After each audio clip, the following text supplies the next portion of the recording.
Eu sou o pastor Diego Ferraz, seja bem-vindo ao canal.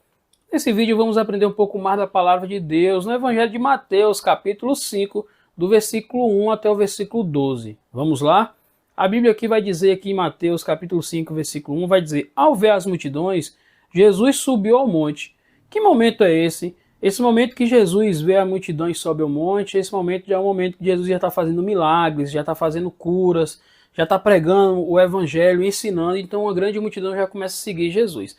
Aí vai dizer, ao ver as multidões, Jesus subiu ao monte, e nesse momento vai iniciar o sermão da montanha, ou sermão do monte, como nós conhecemos, e dependendo da Bíblia vai ter um títulozinho aí. Aí vai dizer, ele se assentou e os seus discípulos se aproximaram dele. Então ele passou a ensiná-los. Esse momento, aí vai dizer assim, Jesus disse, esse momento, Jesus, o pessoal para um pouco ali, ele para o momento de cura, de libertação em relação a isso e vem um momento do ensino. E o que ele vai começar a falar agora? Vai falar das bem-aventuranças. Ele inicia com o que no versículo 3? Olha o versículo 3. Bem-aventurados os pobres de espírito, porque deles é o reino dos céus. Quando fala bem-aventurados os pobres de espírito, não é você ser pobre financeiramente, não é quanto mais você ser humilde, você tem Deus na sua vida. Infelizmente, tem algumas pessoas que pensam assim.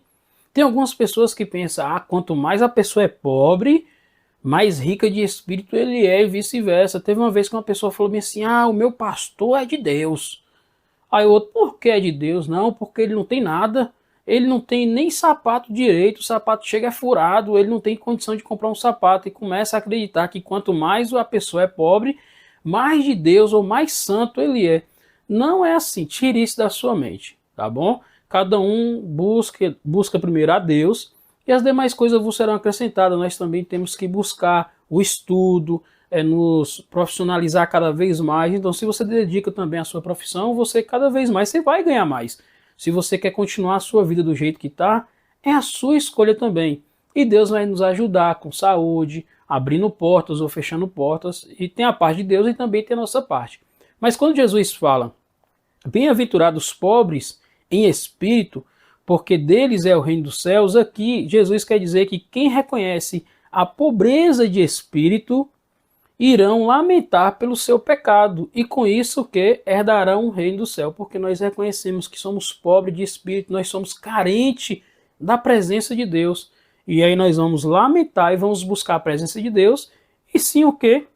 Receberemos, herdaremos, nós vamos herdar o reino do céu. Olha o versículo 4, o que vai dizer? Bem-aventurados os que choram, porque serão consolados. Consolados aqueles que choram, porque aqueles que choram reconhecendo os seus próprios pecados. Quando nós reconhecemos nossos próprios pecados e choramos, nós vamos ser consolados por Deus. Olha o versículo 5. Bem-aventurados os mansos, porque herdarão a terra.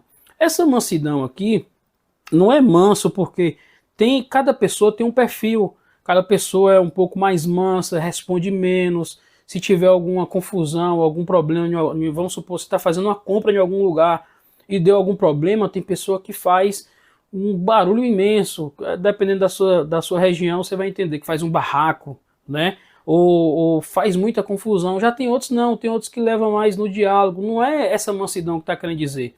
A mansidão que está querendo dizer aqui, essa mansidão é a humildade e submissão a Deus. Nosso padrão de mansidão é Jesus. A mansidão é o quê? É realmente se humilhar a Deus e reconhecer que nós temos que ser submissos a Deus, porque Ele é o nosso dono, Ele é nosso rei, Ele que criou tudo e Ele nos comprou com o sangue do seu próprio Filho. Olha o versículo 6. Bem-aventurados que têm fome e sede de justiça, porque serão saciados. Bem-aventurados que têm fome e sede de justiça não é a justiça humana, mas sim o que? A justiça de Deus. Porque a justiça de Deus é perfeita, a justiça dos homens, nós vamos querer o que? Vingança. É isso que nós queremos. Quando nós falamos assim, quero justiça, na verdade queremos vingança. Versículo 7. Bem-aventurados os misericordiosos, porque alcançarão misericórdia. Versículo 8. Bem-aventurados os limpos de coração, porque verão a Deus. Bem-aventurados os pacificadores, porque serão chamados filhos de Deus. Pacificadores. nós temos que buscar cada vez mais ser pacificador. Você já prestou atenção que muitas vezes uma pessoa vem te contar um problema ou uma confusão que aconteceu? Você tem a oportunidade de fazer duas coisas. A pessoa, quando chega e conta uma situação, você pode tentar amenizar as coisas, jogar um balde de água fria. Como assim? Olha, se coloca no lugar do outro. Será que o outro está bem hoje? Será que aconteceu alguma coisa? Ou então o outro é botar lenha na fogueira. Ah, se eu estivesse no seu lugar eu ia fazer tal coisa. Aí começa a botar mais lenha e a pessoa que vem desabafar com você vai sair dali com mais raiva ainda. Mas a gente tem a oportunidade de ser pessoas o quê? Pacificadoras, de chegar e jogar água na fogueira ali e apagar aquele incêndio, ou diminuir pelo menos.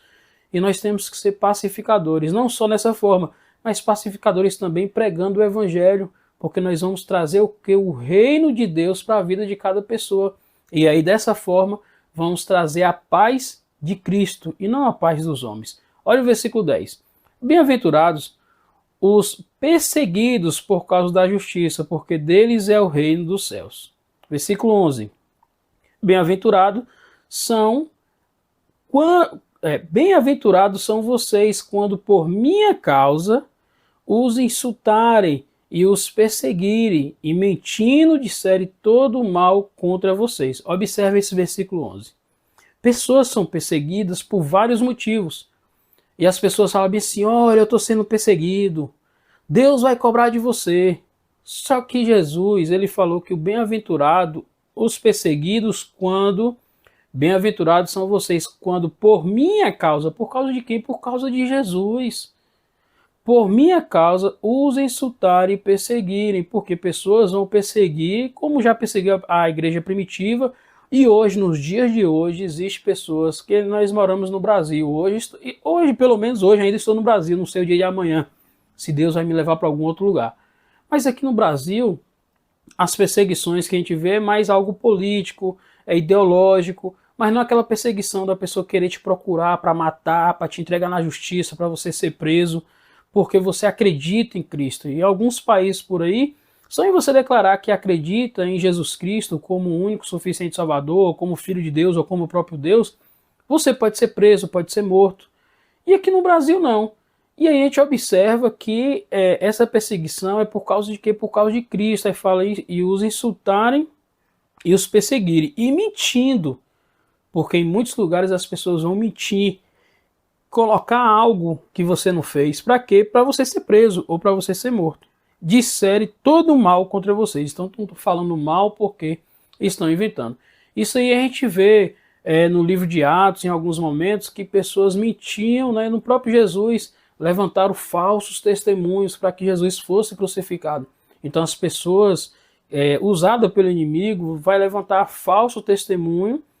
Por quê? Porque você segue Jesus, então você está sendo perseguido por causa dele. Então, bem-aventurados são quando, por minha causa, os insultarem e os perseguirem, mentindo, disserem todo o mal contra vocês. E o versículo 12 vai dizer, alegre-se e exultem, porque é grande a sua recompensa nos céus. Pois assim perseguiram os profetas que viveram antes de vocês. Então Jesus já estava dizendo, olha, vai ter perseguição, vai ter. Mas antes de vocês vieram os profetas do Antigo Testamento que também foram perseguidos. Vocês não são os primeiros. E para trazer para os nossos dias, se eu e você for perseguido, nós não estamos sendo os primeiros. E se Jesus não voltar por agora, também não seremos os últimos. A caminhada continua, o evangelho continua sendo pregado, a igreja continua crescendo. E até a volta de Jesus, a igreja vai continuar sendo perseguida porque a mentira ou o inimigo não quer que a igreja do Senhor venha crescer, não quer que venha expandir. Ele quer fazer pressão para que a igreja pare de crescer, tá bom? Deus abençoe, te aguardo no próximo vídeo. Só lembrando, se você está assistindo um vídeo até aqui, não é inscrito ainda, ó, entra aqui, se inscreva, ative o sininho como todos. Se não estiver aparecendo aqui, entra aí, se inscreve, ative o sininho como todos para você ver os próximos vídeos. E aqui vai estar aparecendo as playlists de estudo, tá bom? Deus abençoe e te aguardo no próximo vídeo.